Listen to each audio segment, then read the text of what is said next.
Oh, it might help if I play the intro video.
Hello, everybody. My What name up? my name is Tim Daniel. His name is Ben Brown, and welcome to another edition of Late Night Reds here on the Riverfront. We are brought to you, of course, by our friends at SeatGeek. If you are, say, I don't know, looking to get some tickets for September 9th against the St. Louis Cardinals to hang out with us, SeatGeek is your place to go. You can get $20 off your first order by using the code Riverfront. And you can come hang out with me and Ben and the crew while we watch the Reds hopefully beat up on the Cardinals. So, yeah, do that. We definitely would Yes. appreciate it. Yes, And also, absolutely. while we're also plugging things because that's what we do here, I'm sure you've heard about it. We've talked about it quite a bit, but September 9th, 4 p.m. at the Stretch at the Banks, Riverfront 500. 500 episodes of the Riverfront, and they said, Woo! I guess we'll invite Tim and Ben on to come talk for a couple minutes. That could be hey, dangerous. hey, yeah, I was gonna say, watch your Ah, steps. yeah. But we're excited. I'm very, very pumped. I know it's gonna be a really fun couple days to have everyone in town. Really excited. Hopefully still in the playoff hunt by then. We're gonna talk about that a little bit, a whole lot more. Ben, how was your weekend? My weekend was great. Started off on Friday night. Actually, started off Thursday. My good friend Greg Neiman, who coaches at Lloyd, who hosts the Bengals show. Their team got a big win. I went over there and supported them Thursday night. It was really cool to see. And then Friday we traveled with the Bardstown, and our team opened up, and we got a big win. So the weekend started off great. Been running around a little bit, but it was good, man. Things were good. We just life was good. We're just busy and volleyball, football life from here until October. We just run it. Yeah, we started Iris's first swim lessons this week, so we've Oh, you can do that? yeah, man, and it's awesome. She is like, okay, I know we're gonna talk baseball. Don't worry, Yeah, we're gonna yeah, get into yeah. it. I'm interested in the swim But lessons. how quick babies catch on to like, oh, I have to kick my feet to survive in water was mind blowing. Get out of here. Yeah, it was cool, I man. I mean, I always knew babies could float, but I didn't. I guess it's just natural instinct getting it. Yeah, so Interesting. it was great, man. It was awesome. None of us had as great of a week as Sydney, though, who came back from Walt Disney World today, and was like, I'm back from Disney World. I'm going to go to the Reds game. So, Oh yeah, that's what we do, I guess, in these parts. I'm dying to get back to Disney World, man. Dying to get back. Uh, that's your one of your that's your all yeah, it's time like my favorite happy place to that. place. It Yeah, is. for sure. But we're happy to make the stretch our happy place if you guys want to come hang out with us Saturday, September 9th at 4 p.m. for Riverfront 500.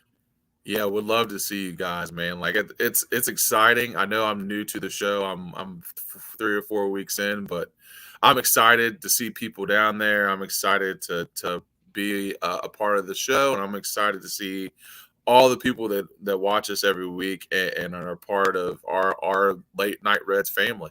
It Yeah, should be a fun time. yeah, absolutely. Well, this weekend had some highs and lows. Obviously they go 1-2 against the Blue Jays.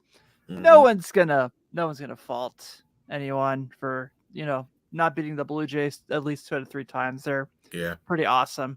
But Yes. there were some things that happened here. Let me go ahead and take down this stretch live thing.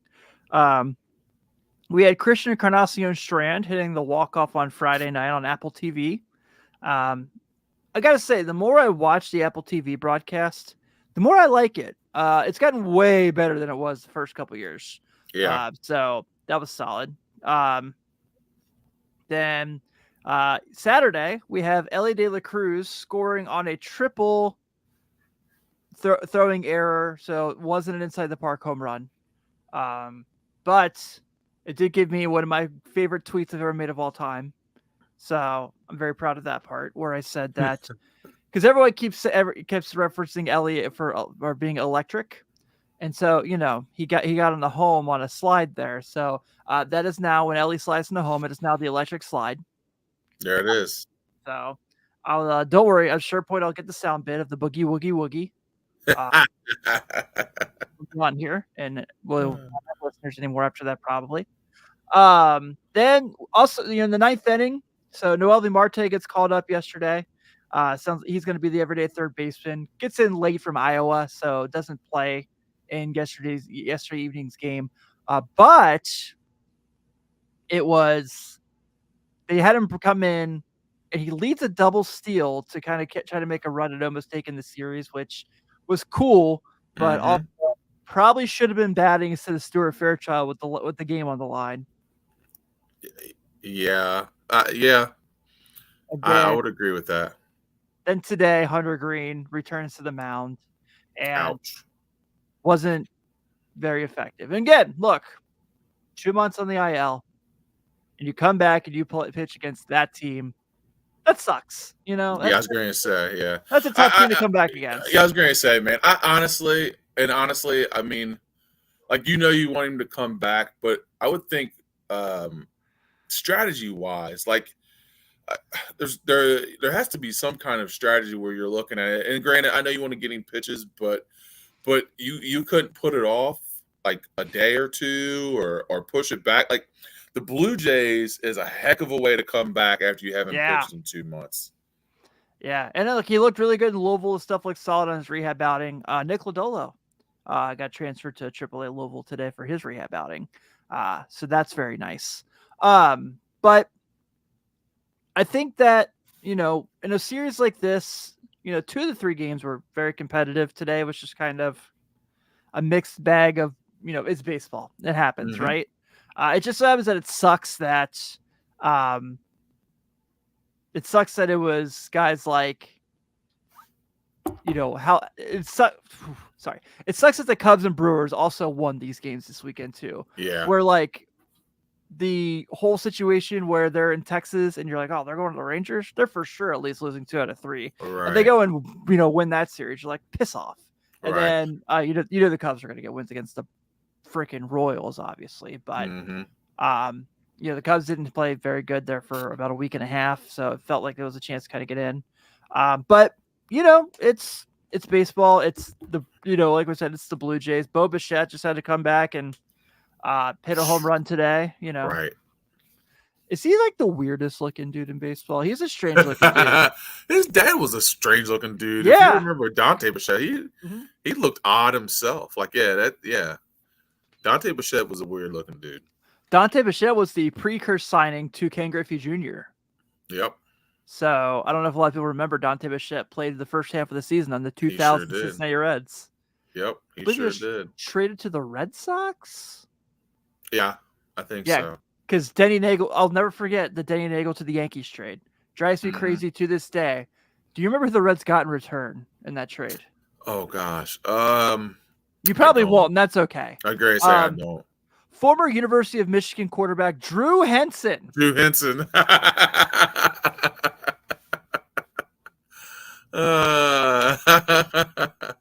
That was a Jim Bowden Oh special. man. Oh man. That was.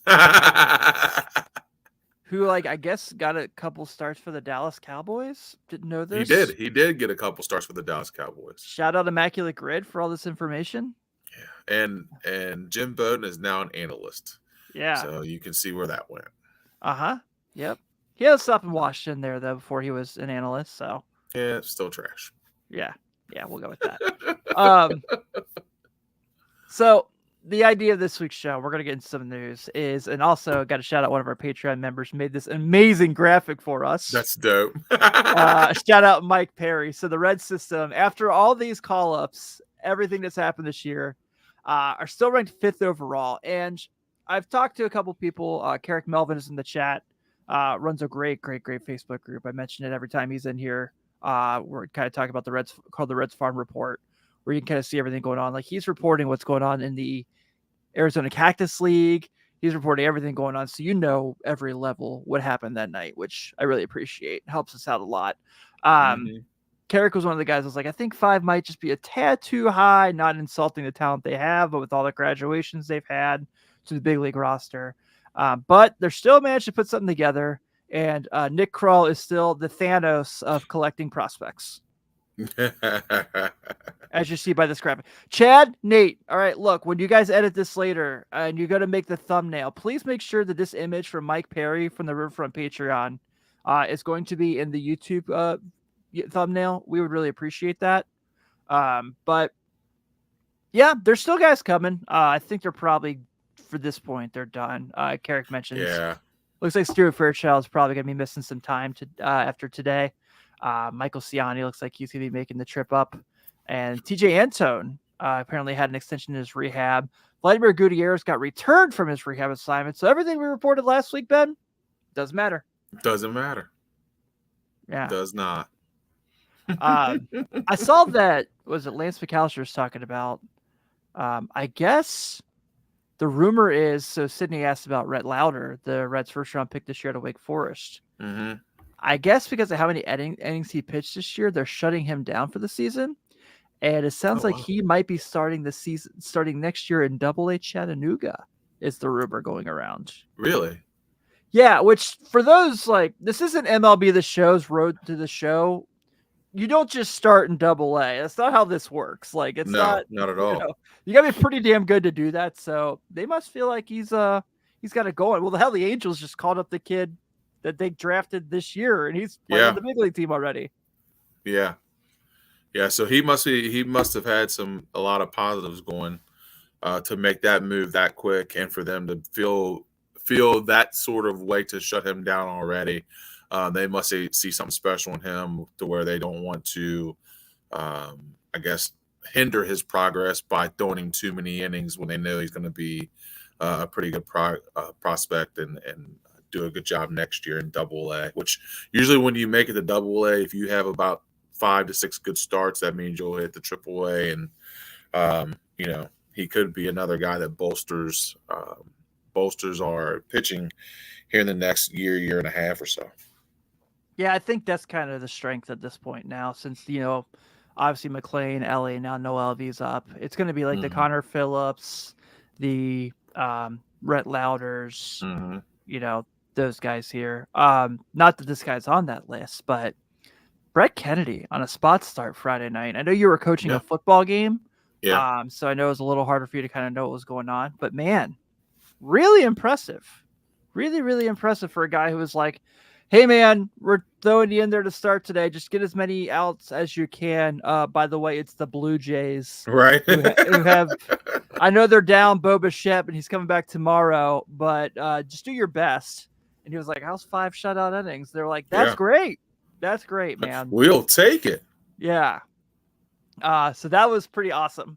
But, I think yesterday's game was really, really fun. I think David Bell managed himself out of the game by having Noelvi Marte pinch run instead of bat with a chance to win it.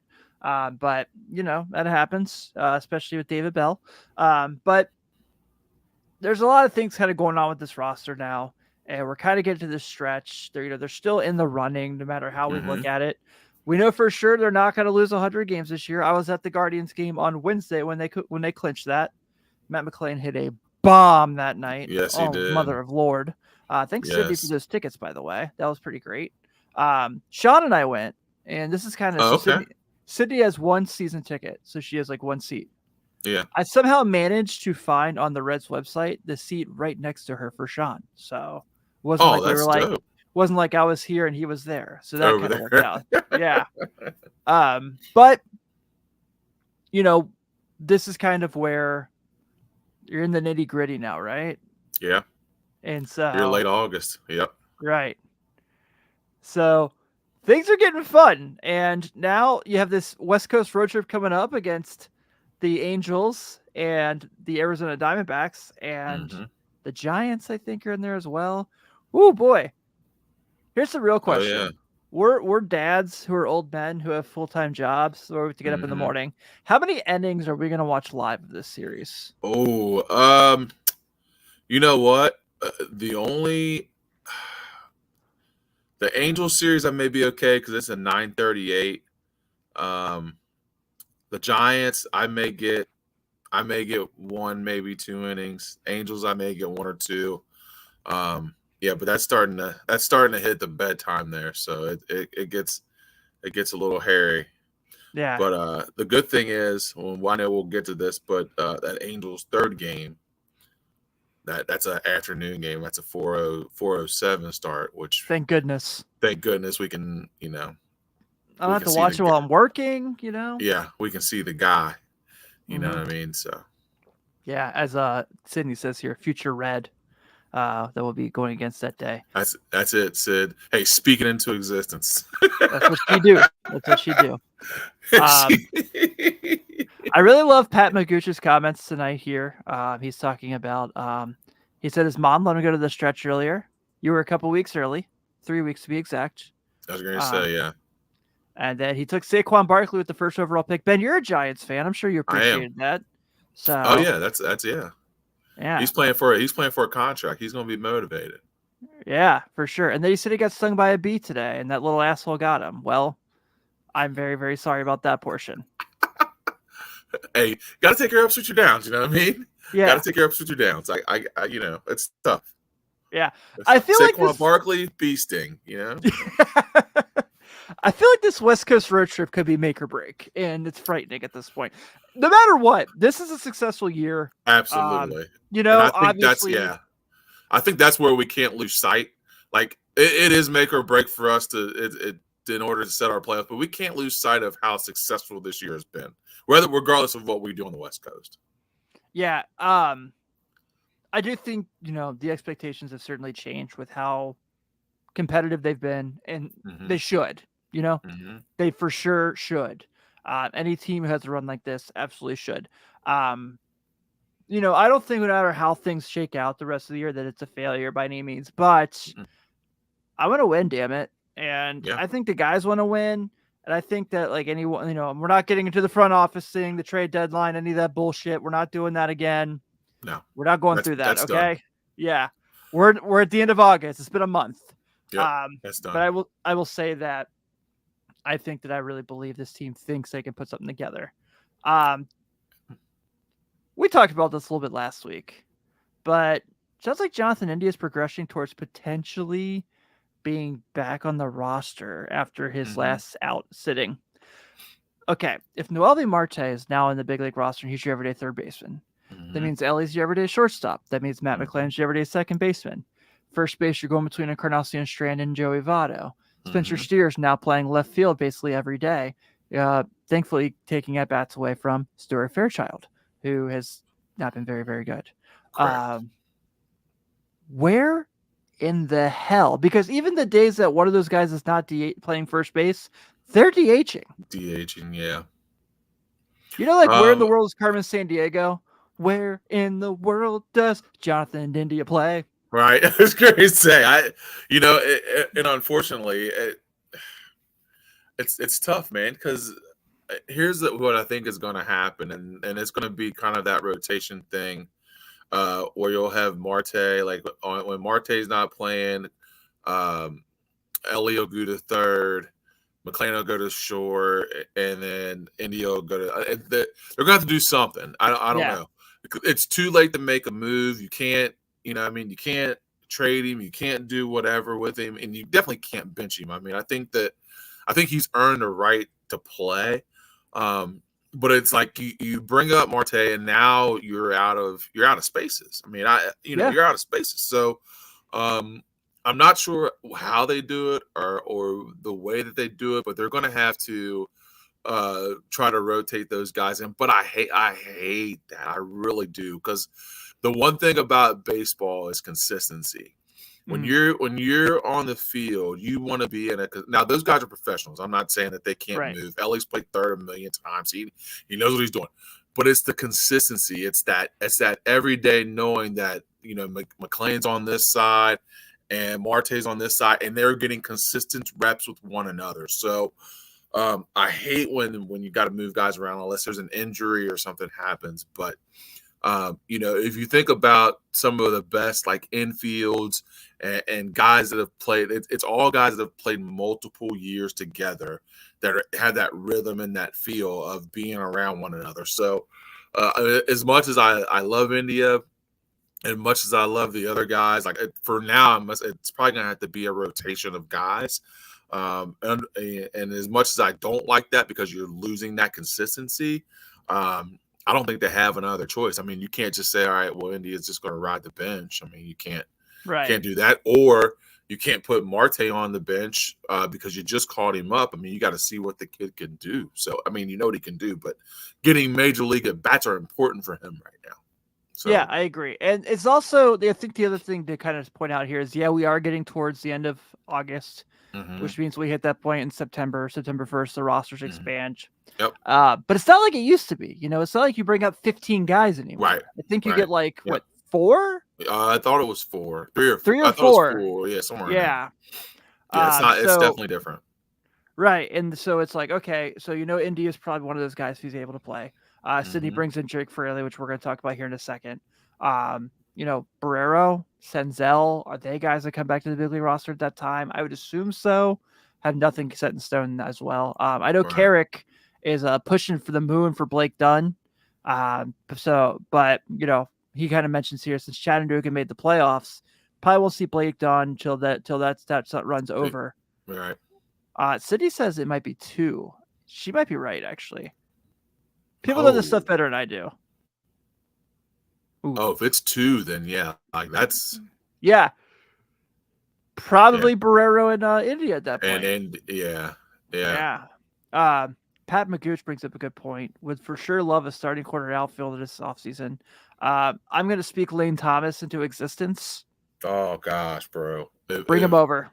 If we could pull that off, that would be incredible. Yeah, that would be incredible. He's played so well this year. Dude, he's been awesome. He's been annoying when you have to play against him. Right. Like, but if you're watching from afar, he's really good. Yeah. He's really fun to watch. Sydney brought up the point earlier. So Jake Fraley, the report came out yesterday. He's going to need surgery on his toe. But they said he was given the opportunity, that he had the choice to say if he was going to try to come back and help the team out. Bro, you and I, big time fans of former Cincinnati Reds baseball player and NFL Hall of Famer, Deion Sanders.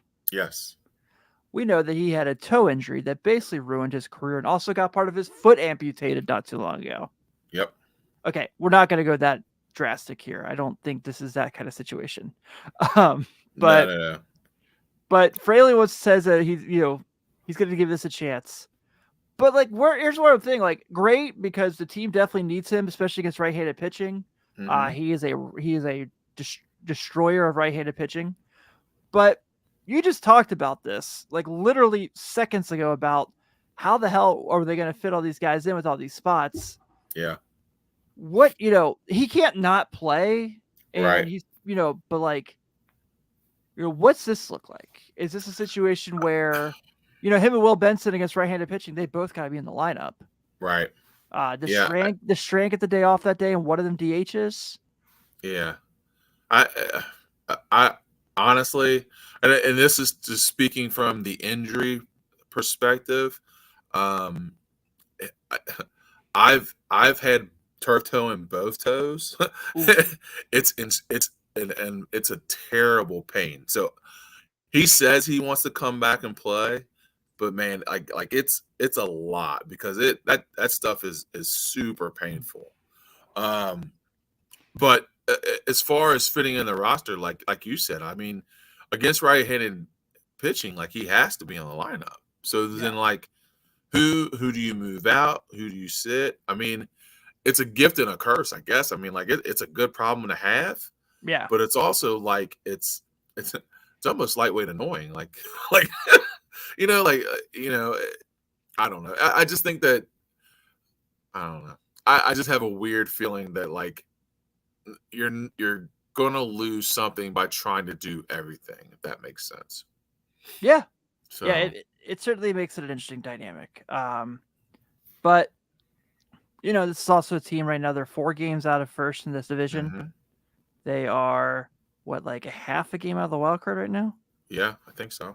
They're a game out of the wild card. Okay, so these Diamondbacks games mean a lot now. Yep.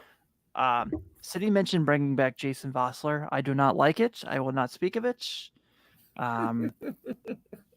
Matt Reynolds. Matt Reynolds has had a low key, pretty nice year in AAA Louisville. I don't know if people have seen the numbers. They're Yeah. pretty solid. Yeah, he's been tough. Yeah.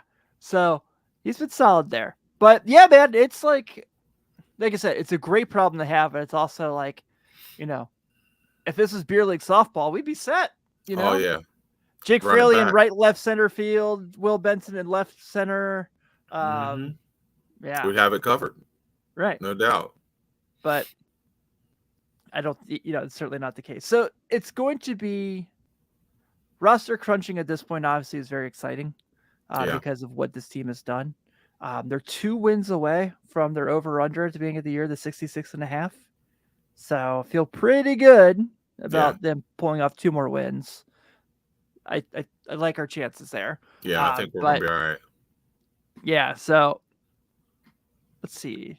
But Let's you talk bring about up a but you do bring up a great point though. Like the ups and downs of this season were completely unexpected because we expected more downs than ups. Mhm.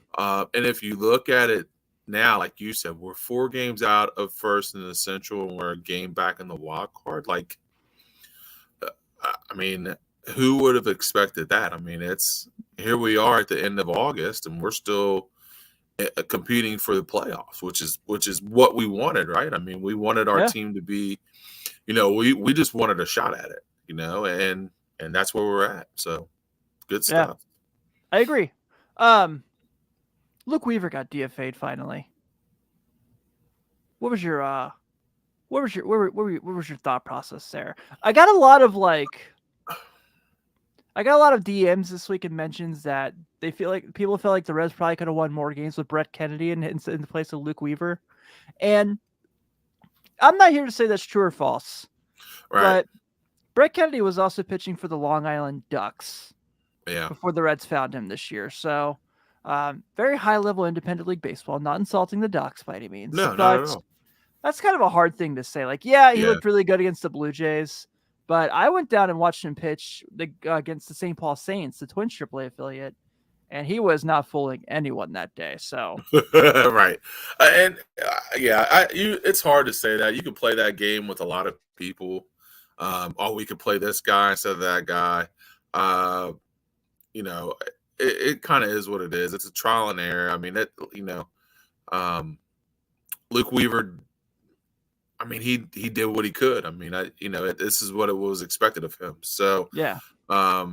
To say that we could have started this guy or that guy, you're not. I mean, that's not even like that's kind of a mute point at this point. You know what I mean? So what's happened needed to happen, and now you move on from it. Yeah, I loved what Chad and Chris Garber were talking about Thursday. I don't know if you caught the Friday Riverfront episode this week Mm-hmm. where they were talking about Luke Weaver, and he goes, Yeah. yeah, he's awful at the major league level, but he's still one of the best pitchers in the world. It's like, Right. Yeah. I mean, true. it's true. Like people are like, so and so is terrible. I'm like, dude, you play Major League Baseball, you're not terrible. Like you're winning at life. I mean, like you're doing okay. There's something Richard Jefferson said one time that always stuck with me, and it's something I always like put in context when I think about like when I want to like bash a professional athlete. Mm-hmm. And he said something on a podcast where he said, "Are you aware how good you have to be at basketball to suck in the NBA?" Yeah. And that's kind of what I like put a tire to Luke Weaver.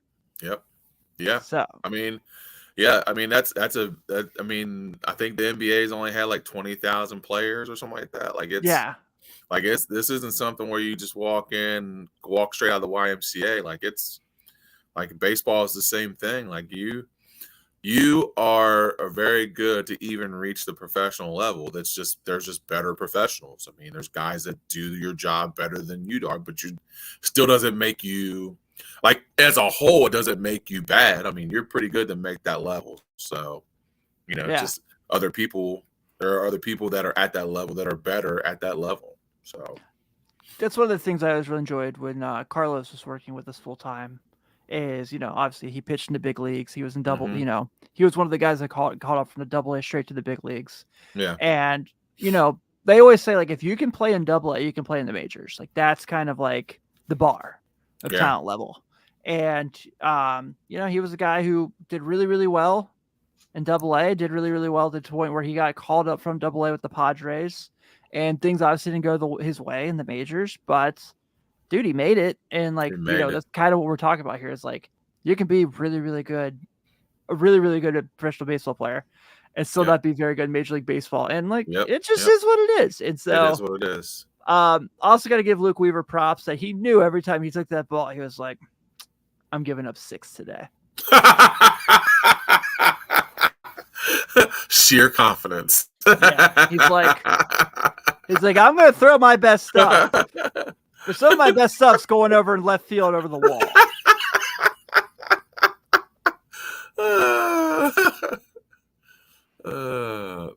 Very true. But very, hey, man, very true. I guess that $2 million kind of helps the pain a little bit. Hey, bro. Hey, absolutely, it does. Yeah. So I kind of moved this around a little bit. I do want to talk real quick about the Angels series. Obviously, as I said, they have a date with the future GOAT this week. Yes. But fun series. Obviously the Angels always get dudes. We're going to see old friend Brandon Drury in this series. Mm-hmm. Good to see old buddy Brandon Drury. I'm sure there's other former Reds. This is the Zach Cozart Bowl. Everyone remembers when Zach Cozart left the Reds after his All-Star season. He signed with the Angels, and yes, he did. Nothing happened after that for the guy. Poor guy. Yep, that was it. Yeah, but grand opening, grand closing. That's right. Mike Moustakas said he brings up a good point. Also playing for the Angels, so good to see him again. After we saw him with the Rockies earlier in the year. I was going to say we've already seen him once this year. Yeah. So tomorrow you got Graham Ashcraft against Lucas Giolito. I love that pitching matchup. I think that's going to be a fun one. Tuesday you got Andrew Abbott versus Reed Detmers. So far I've been very wrong on Detmers. I thought Detmers was going to be this incredible major league pitcher. He might figure it out. Maybe if he gets like a team that wants to win. I don't know. Yeah. And then Wednesday, Brett Kennedy versus Shohei Ohtani. Ben, Wednesday. Mm-hmm. As long as he doesn't get the day off, which I'm sure he won't. We're going to get Joey Votto in the box against Shohei Ohtani. Oh, dude, that's going to be a lot of fun. We're going to get Elly De La Cruz in the box against Shohei Ohtani. Yeah, I'm looking forward to that. That's that's why I said I'm happy that's a 4:07 start because I'll be awake. Mm-hmm. So you can, I mean that's gonna be a lot of fun. I'm interested to see a lot of our young hitters get a crack at Shohei Ohtani because right now he's the best player in baseball. So it'll be really cool to see McLean, Votto, De La Cruz. Like all those guys get a crack at Shohei and see what they can do. So it's he's lights out on the mound. Oh, and also too, I mean, he's not a bad hitter either. So I mean, it's cool to see what he can do as well. Yeah, only 43 home runs right now. Yeah, he's killing it. So, is he gonna have 50 homers and 200 strikeouts this year? That's a good question. I mean, unless they shut him down as far as pitching, I don't know. Yeah, Let me see what he's got going into today. I'm now curious. This is wonderful. So 43 homers. Yes. He's, He'll get that easy. Yeah, I mean, he's already wrapped up MVP. Yeah. So pitching this year in 22 starts at 130 innings. He currently has, dude, he's got 165 strikeouts. Oh, he does? Yeah, he's. Oh, man. 50 home runs and 200 strikeouts. That's insane. That's insane. Imagine being told that in 2015. Hey, this guy's going to come over here, right? He's going to play both ways. He's going to play with Mike Trout, and he's going to be the better player. And he's also going to strike out 200 people and hit 50 home runs. You'd be like, bro, that's like if Barry Bonds was a pitcher. Like, right. Could you imagine if Barry Bonds pitched and was a left-handed pitcher and had Randy Johnson's abilities? You're like, there you go, Shohei Ohtani. Yeah. Incredible. Sure. Wow. So, Carrick just asked this. I'm kind of curious. Odds of Bindia being a Red next season, 30%. Are you taking the over or under? I got to take the under. Yeah.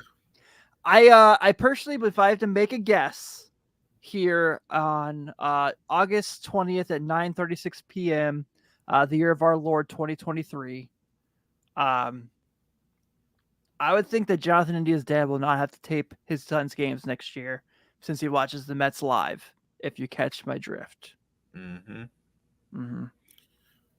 Yeah, I would have to say that, I'm definitely taking the under. Taking the under. Which bums me out. I'll root for him wherever he goes. I think he's been tremendous here. I got to meet him this year. Incredibly nice dude. Really, really loves the city. I don't fault him for being irritated with how his rehab was handled, like we talked about last week. Yeah. So I think that this is just kind of how things worked out. But man, rookie of the year. Yeah. And did everything he was asked to for the team. Mm-hmm. So I'm kind of excited. Yeah, I'll always be an India fan. Me too. You know what I mean? Like I don't take anything negative from this. I mean, it's just it's just kind of a run of it's just a run of young players, and he's not old, but you just got so many infielders. Somebody's the odd man out, and it just happens to be him. But I think he'll go somewhere and have a lot of success, and hopefully he does. I mean, as long as it's not against the Reds. I mean, I'm always going to root for the guy. That's what I said. Like Nick Senzel's going to be playing for the Cardinals next year. He's going to hit 275, 24 home runs, 30 stolen bases, and we're going to be like all pissed. Yeah. Yep. We will be. Mm-hmm. Yeah. That's probably really far-fetched of me to put those numbers up particularly, but I want the guy to do well. Yeah, absolutely. All right. So this has come up quite a bit, particularly in the last week. So I want to kind of touch on this with you. Maybe we can make this like the big topic to wrap up tonight. Yeah. But President Chad this week put an article in Cincinnati Magazine talking about Joey and saying that he thinks the Reds should, in fact, bring him back next year. Yeah. And I wanted to kind of talk about this because Mark Sheldon had a really good piece this week about how he's found ways to be effective. You look at the batting average and you're like, 201. First off, I give no shits about anyone's batting average. So do not ever bring that up to me. Like batting averages kind of became like obsolete, hasn't it? Like it's the mid-range jumper of baseball. Yeah, I was going to say yeah. I was going to say it's a the batting average is kind of it's one of those stats that nobody even pays attention to anymore. Yeah. So this is after today's game, the first two stats. Everything other than that I got from the Mark Sheldon article that was written before the game. But this is Joey's numbers right now. 470 slugging, 777 OPS. To put in context, he's 27 points better than the average big league hitter. That's what the OPS means. Here's his slugging against fastballs right now. Again, this is coming into the game. 765.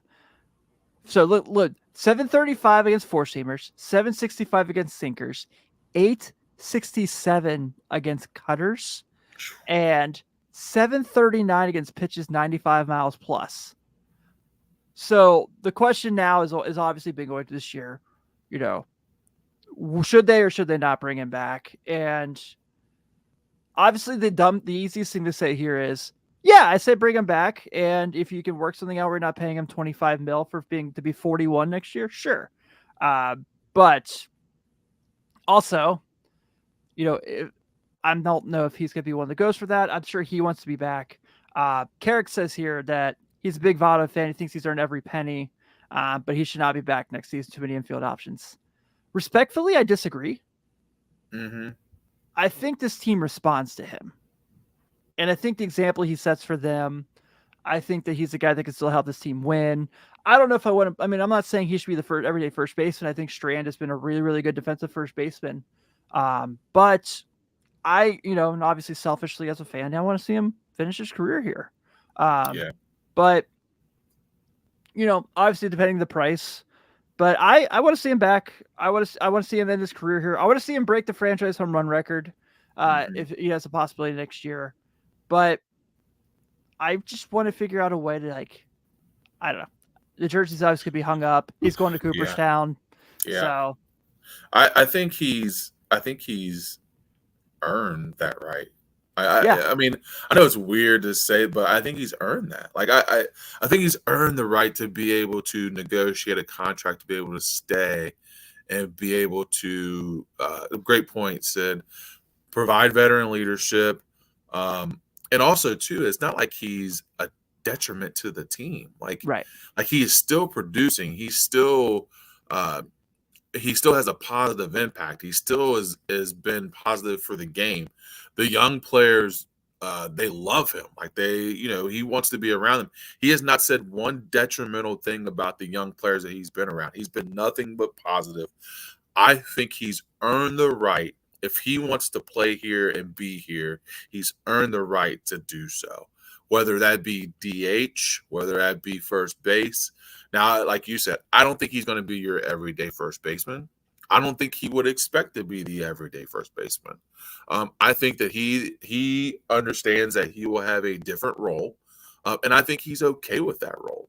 I think his biggest thing is that he knows that this team has the ability to be a championship caliber team with maybe 3 moves, maybe 3. You get a 2 starters and 2 middle relief guys that can help your bullpen.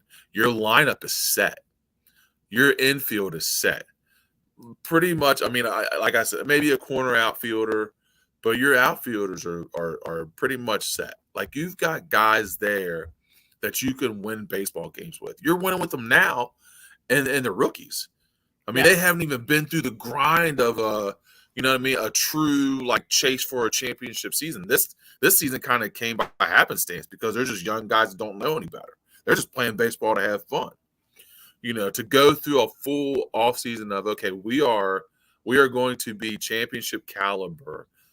I think he's earned that right to be around that, and I think that he would be nothing but beneficial to be in that locker room with those guys every day, and he gets a full season. I mean, I think that that's truly beneficial for him, and I think he's earned that.